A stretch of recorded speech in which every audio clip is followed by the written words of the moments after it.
Hello everyone. तो देखिए यहाँ पे बेल की तरफ से यानी भारत इलेक्ट्रॉनिक्स लिमिटेड की तरफ से कुछ वैकेंसीज़ निकाली हैं और ये वैकेंसीज़ निकाली हैं प्रोजेक्ट इंजीनियर की इन्होंने वैकेंसीज़ निकाली हैं और ट्रेनी इंजीनियर की इन्होंने वैकेंसीज़ निकाली हैं और ये टेम्परेरी बेसिस पर इन्होंने निकाली हैं और ये चेन्नई यूनिट के लिए इन्होंने वैकेंसीज़ निकाली हैं। थोड़ा सा नीचे स्क्रॉल करें, यहाँ पे आप देख सकते हैं पोस्ट का नेम देख सकते हैं। सबसे पहले प्रोजेक्ट इंजीनियर में इन्होंने 7 वैकेंसीज़ निकाली हैं। प्रोजेक्ट इंजीनियर मैकेनिकल में इन्होंने 5 वैकेंसीज़ निकाली हैं, जिसमें से आगे इन्होंने कैटेगरी वाइज इन्होंने इन पोस्टों को डिवाइड कर दिया है। तो अगर आप प्रोजेक्ट इंजीनियर की ये जो पोस्टें इन्होंने निकाली इसमें अप्लाई करना चाहते हैं तो आपकी जो एज है वो ज़्यादा से ज़्यादा 32 साल तक यहाँ पे रखी गई है और कम से कम आपके पास 2 साल का एक्सपीरियंस होना चाहिए, तब जाके आप यहाँ पे प्रोजेक्ट इंजीनियर की ये जो पोस्ट हैं इसके लिए अप्लाई कर सकते हैं। इसके अलावा थोड़ा सा नीचे स्क्रॉल करें तो यहाँ पे आप देख सकते हैं ट्रेनी इंजीनियर की इन्होंने पोस्टें निकाली है, जैसे कि ट्रेनी इंजीनियर इलेक्ट्रॉनिक्स में 12 वैकेंसीज़ निकाली हैं, ट्रेनी इंजीनियर मैकेनिकल में 6 वैकेंसीज़ निकाली हैं, ट्रेनी इंजीनियर कंप्यूटर साइंस में 3 वैकेंसीज़ निकाली हैं और ट्रेनी इंजीनियर सिविल की इन्होंने 1 वैकेंसी निकाली है, जिसमें से इन्होंने इन पोस्टों को आगे कैटेगरी वाइज यहाँ पे डिवाइड कर दिया है। तो आप यहाँ पे अपनी कैटेगरी वाइज चेक कर सकते हैं कि आपकी कैटेगरी में इन्होंने कितनी वैकेंसीज़ निकाली हैं। तो अगर आप यहाँ पे ट्रेनी इंजीनियर की ये जो पोस्टें इन्होंने निकाली हैं इसमें अप्लाई करना चाहते हैं तो आपकी जो एज है वो ज़्यादा से ज़्यादा 28 साल होनी चाहिए और कम से कम आपके पास 1 साल का एक्सपीरियंस होना चाहिए,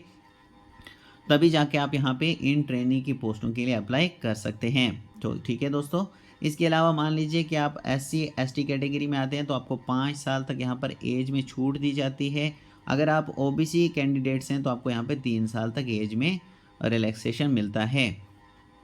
इसके अलावा इन्होंने कहा है कि अगर आपके पास मार्क्स कार्ड है, मान लीजिए आपके पास 10th का मार्क्स कार्ड है, ठीक है जी, इसके अलावा या फिर कोई भी वैलिड डॉक्यूमेंट अगर आपके पास है तो उसको ये कंसिडर करेंगे as a proof of date of birth के लिए।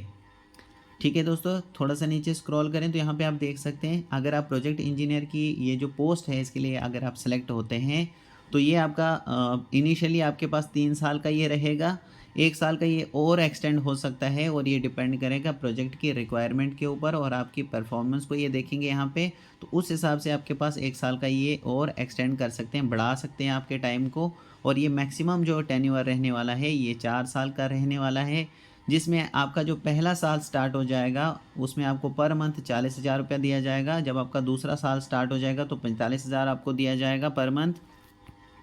जब आपका तीसरा साल स्टार्ट हो जाएगा तो पर मंथ आपको 50,000 रुपीज़ दिए जाएंगे। और मान लीजिए कि आपका कॉन्ट्रैक्ट जो है 1 साल का और एक्सटेंड हो गया तो आपको चौथे साल में 55,000 रुपीज़ पर मंथ यहाँ पे पे ऑफ दिया जाएगा। ठीक है दोस्तों, इसके अलावा यहाँ पे अगर आप ट्रेनी इंजीनियर की पोस्ट के लिए सिलेक्ट होते हैं तो ये इनिशियली आपको 2 साल के लिए यहाँ पे रहेगा। ये 1 साल का और एक्सटेंड हो सकता है, ये भी आप प्रोजेक्ट की रिक्वायरमेंट के हिसाब से और आपकी परफॉर्मेंस को चेक करेंगे तो उस हिसाब से ये 1 साल का और एक्सटेंड हो सकता है। और मैक्सिमम रहने वाला है ये मैक्सिमम टेन्योर 3 साल का ये रहने वाला है, जिसमें से आपको पहले साल यानी पहला साल जब आपका स्टार्ट हो जाएगा तो पर मंथ आपको जो पे ऑफ मिलना है वो 30,000 रुपये मिलना है। जब दूसरा साल आपका स्टार्ट हो जाएगा तो 35,000 रुपये आपको दिया जाएगा। और मान लीजिए कि 1 साल का और कॉन्ट्रैक्ट आपका जो है वो आगे बढ़ गया तो आपको तीसरे साल में 40,000 रुपये यहाँ पे पे ऑफ के तौर पे मिलेगा।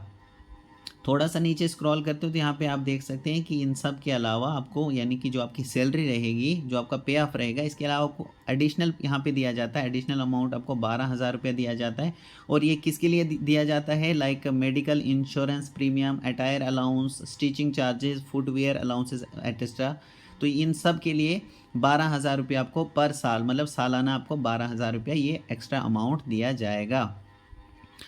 इसके अलावा मान लीजिए कि आप इन पोस्टों के लिए अप्लाई करना चाहते हैं तो आपके पास एजुकेशनल क्वालिफिकेशन क्या होनी चाहिए वो आप यहाँ पे देख सकते हैं। मान लीजिए आप प्रोजेक्ट इंजीनियर इलेक्ट्रॉनिक्स की पोस्ट के लिए यहाँ पे अप्लाई करना चाहते हैं तो आगे देख सकते हैं कि आपकी क्वालिफिकेशन जो है वो क्या होनी चाहिए। इसके अलावा मान लीजिए कि आप प्रोजेक्ट इंजीनियर मैकेनिकल की पोस्ट के लिए अप्लाई करना चाहते हैं तो आपके पास क्वालिफिकेशन जो है अगर आपने BE किया है या BTech किया है या BSc इंजीनियरिंग इन मैकेनिकल में किया हुआ है तो आप यहाँ पे प्रोजेक्ट इंजीनियर की मैकेनिकल में ये जो पोस्ट निकाली है इसके लिए यहाँ पे अप्लाई कर सकते हैं। थोड़ा सा नीचे स्क्रॉल करें तो यहाँ पे आप देख सकते हैं कि अगर आप ट्रेनी इंजीनियर की इन पोस्टों के लिए अप्लाई करना चाहते हैं तो आगे आपके पास एक्सपीरियंस जो है वो ये जो क्वालिफिकेशन है ये क्या होनी चाहिए। जैसे कि यहाँ पे आप देख सकते हैं ट्रेनी इंजीनियर की पोस्ट के लिए ट्रेनी इंजीनियर मैकेनिकल की ये जो पोस्ट है इसके लिए अगर आप अप्लाई करना चाहते हैं तो अगर आपने बी किया है या बीटेक किया है या बीएससी इंजीनियरिंग इन मैकेनिकल में किया हुआ है तो आप यहाँ पे इसके लिए अप्लाई कर सकते हैं। इसके अलावा मान लीजिए कि आप यहाँ पे ट्रेनी इंजीनियर सिविल की पोस्ट के लिए अप्लाई करना चाहते हैं, तो अगर आपने बी किया है या बीटेक किया है या BSc engineering in civil engineering में किया हुआ है तो आप यहाँ पे ट्रेनी इंजीनियर की ये जो पोस्ट है इसके लिए अप्लाई कर सकते हैं।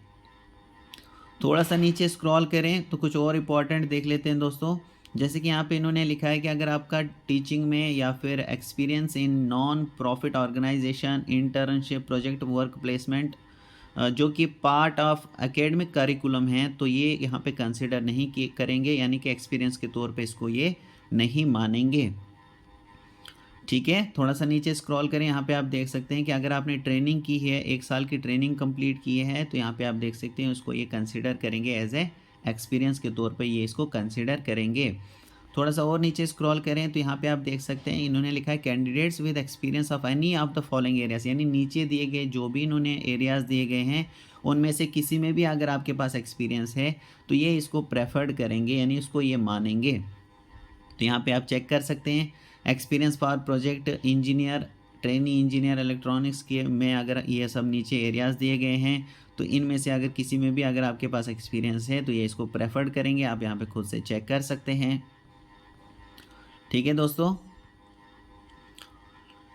इसके अलावा यहाँ पर इनका कहना है कि यहाँ पे देखिए सिलेक्शन प्रोसीजर आपका क्या रहने वाला है। यहाँ पे आप देख सकते हैं कि सबसे पहले आपको यहाँ पे रिटन टेस्ट के लिए ये बुलाते हैं जो कि 85 मार्क्स का रहने वाला है और ये ऑब्जेक्टिव टाइप आपके पास रहेगा रिटन टेस्ट। इसके अलावा जब आपका रिटन टेस्ट हो जाता है तो फिर ये आपको इंटरव्यू के लिए बुलाएंगे।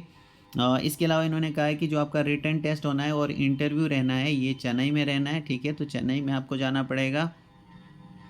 थोड़ा सा नीचे स्क्रॉल करें तो देखिए आप इन पोस्टों के लिए किस तरीके से अप्लाई कर सकते हैं। तो ये आपको ऑनलाइन ही यहाँ पे अप्लाई करना है और पेमेंट भी आपको ऑनलाइन ही करनी है। तो फ़ीस की अगर हम बात करें तो यहाँ पे आप देख सकते हैं इसके लिए फ़ीस क्या रखी है। प्रोजेक्ट इंजीनियर की पोस्ट के लिए यहाँ पे फ़ीस इन्होंने जनरल, EWS और OBC कैंडिडेट्स के लिए 472 रुपीज़ यानी 472 रुपीज़ यहाँ पे फ़ीस रखी है, जिसमें से इनका कहना है कि 400 रुपीज़ जो हैं वो तो एप्लीकेशन फ़ीस है प्लस 18% आपको प्लस 18% यहाँ पे GST मिला के आपके पास 472 रुपीज़ हो जाते हैं।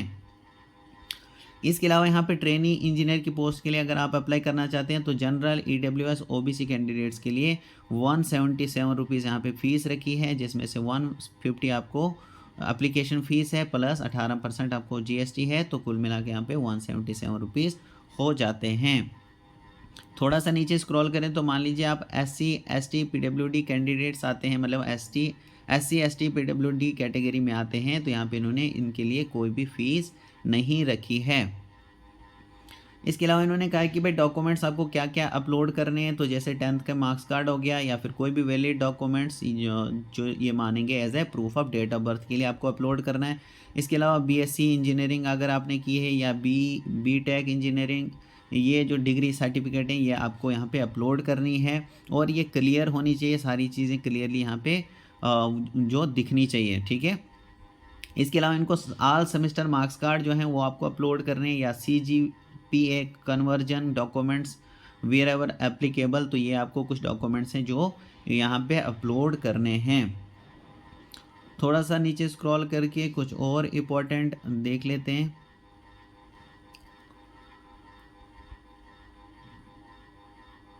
तो यहाँ पर आप देख सकते हैं दोस्तों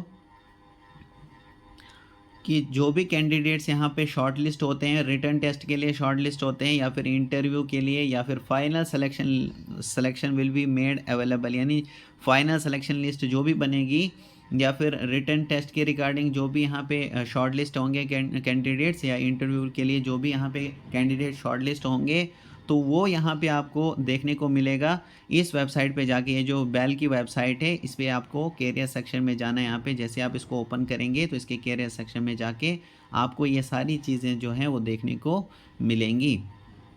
इसके अलावा दोस्तों यहाँ पे अगर आप इन पोस्टों के लिए अप्लाई करना चाहते हैं तो 27/10/2022 आपकी लास्ट डेट रहनी है, यानी 27/10/2022 तक आप इन पोस्टों के लिए अप्लाई कर सकते हैं। इसके अलावा इन्होंने कहा है कि अगर आपको कुछ भी पूछना होगा, कुछ भी जानकारी, कुछ भी डाउट अगर आपके पास है, तो इन्होंने कहा है कि please feel free to contact on, यानी कि आप इनको इस दी गई ईमेल पे, ईमेल के ज़रिए आप इनको कॉन्टैक्ट कर सकते हैं, या फिर ये जो इन्होंने नंबर दिया गया है, इस नंबर पे कॉल करके इनसे सारी चीज़ें पूछ सकते हैं। मैं होप करता हूँ दोस्तों कि आपको ये सारी चीज़ें क्लियर हो चुकी होंगी। So thank you very much.